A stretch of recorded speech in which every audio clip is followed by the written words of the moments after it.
بسم اللہ الرحمن الرحیم۔ خبر نامہ اہم عالمی خبروں کا خلاصہ۔ غیر ملکی ایجنسی کے مطابق اسرائیلی ملٹری انٹیلیجنس کے سربراہ میجر جنرل اہرون حلیوہ مستعفی ہو گئے ہیں۔ خبر ایجنسی کے مطابق اہرون حلیوہ نے 7 اکتوبر کو حماس کے حملے روکنے میں ناکامی کی ذمہ داری قبول کی تھی۔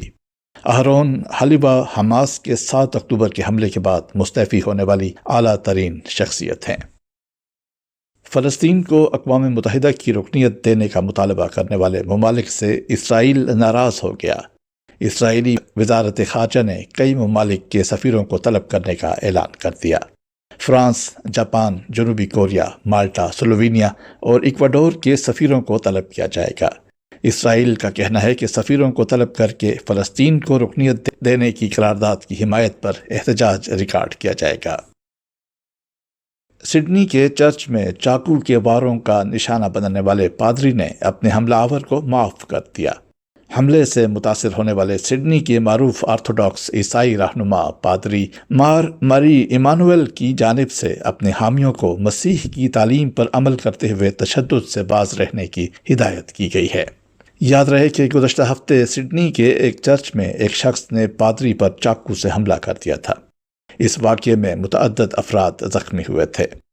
واضح رہے کہ گزشتہ ہفتے 53 سالہ بشپ کو اس وقت سے ہسپتال میں داخل کرایا گیا تھا جب ان پر ایک 16 سالہ لڑکے نے مغربی سڈنی میں واقع Assyrian Christ the good shepherd church میں لائیو سٹریمنگ سروس کے دوران حملہ کیا تھا۔ ایران اور سعودی عرب کے درمیان سفارتی تعلقات کی بحالی کے بعد ایران سے 9 سال بعد پہلا گروپ عمرہ ادائیگی کے لیے سعودی عرب روانہ ہو گیا۔ عمرہ کی ادائیگی پر جانے والا ایرانی گروپ 85 معتمرین پر مشتمل ہے۔ یاد رہے کہ سعودی عرب اور ایران کے سفارتی تعلقات گزشتہ سال چین کی ثالثی میں بحال ہوئے تھے۔ امریکی حکومت نے اسرائیل کے لیے 26 ارب ڈالرز کی امداد کا بل منظور کر لیا۔ خبر ایجنسی کے مطابق امریکی ایوان نمائندگان نے اسرائیل کی ہنگامی امداد کا بل منظور کیا۔ اسرائیل کی امداد کا بل اب منظوری کے لیے سینٹ میں جائے گا۔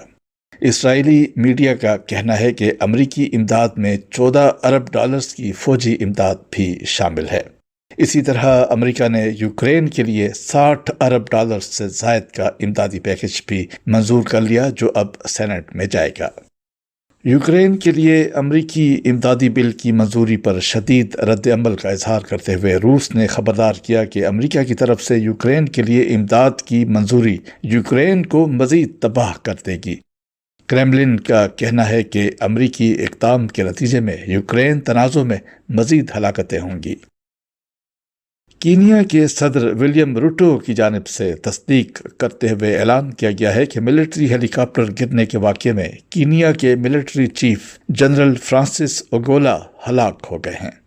ہیلی کاپٹر حادثے کے نتیجے میں آرمی چیف جنرل فرانسس اوگولا سمیت 10 افراد ہلاک ہو گئے۔ ملٹری چیف شمال مغربی علاقے میں فوجیوں سے ملنے جا رہے تھے۔ یاد رہے کہ جنرل فرانسس اوگولا اس سے قبل فوج کے نائب سربراہ اور کینیا کی فضائیہ کے سربراہ بھی رہ چکے تھے۔ گزشتہ برس صدر کینیا نے فوج کی سربراہی کے لیے انہیں ترقی دی تھی۔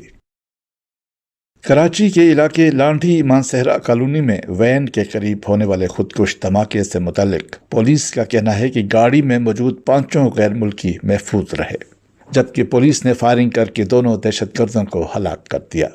وین میں موجود ڈرائیور اور گارڈ جاں بحق ہوئے ہیں، جبکہ تمام غیر ملکیوں کو محفوظ مقام پر منتقل کر دیا گیا ہے۔ پولیس حکام کے مطابق غیر ملکی ایکسپورٹ پروسیسنگ زون میں کام کرتے ہیں۔ وین کو موٹر سائیکل پر سوار خودکش بم بار کے ذریعے نشانہ بنایا گیا۔ جائے وقوع سے کلاشنکوف اور دستی بم سے بھرا بیگ بھی ملا ہے۔ افریقی ملک وسطی افریقی جمہوریہ میں کشتی الٹنے سے 58 افراد ہلاک ہو گئے۔ کشتی حادثہ دارالحکومت بینگی میں پیش آیا۔ کشتی میں گنجائش سے زیادہ 300 مسافر سوار تھے۔ مرنے والوں میں خواتین اور بچے بھی شامل ہیں۔ National aeronautics and space administration NASA کے سربراہ بل نیلسن نے بائیڈن انتظامیہ کو خبردار کیا ہے کہ خلائی پروگرام کی آڑ میں چین کی فوج خلا میں موجود ہے۔